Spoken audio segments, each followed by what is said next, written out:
What's up mga kapuso, ito po ang mga na dapat po natin abangan dito lamang po sa ating kapatid.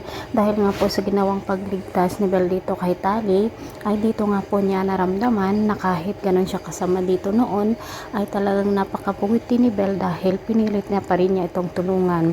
Kung kaya't dahil nakonsensya nga si Rosel dito sa mga sinabi niya kay Bel na pagbibintang na siya daw ang gumawa dito kay Tali ng ganito.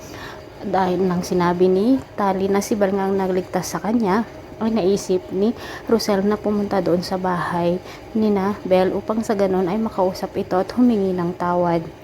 Samantala mga kapuso, si Bia nga po ang nakakita dito kay Rosel kung kaya't nag-away na kung kaya't marami na namang hindi magagandang salita ang binitiwan ni Bia dito kay Rosel at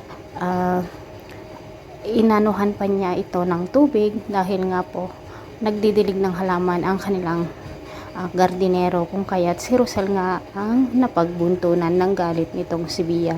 Samantala mga kapuso, laging tinatanong naman ni Bel kung sino nga ba ang kanyang nanay dahil kung malalaman niya ang kanyang nanay, sabi niya kay Chris ay dito daw sana magkakaroon ng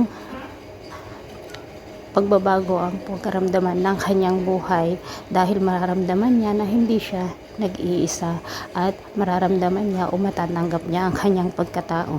Sasabihin na kaya ni Chris ang kanyang sikreto na si Rosel nga ang kanyang nanay. Mga kapuso, pakabangan po natin ang bawat eksena dito lamang po sa ating kapatid. Maraming salamat sa walang sawang pagsubaybay. Bye bye.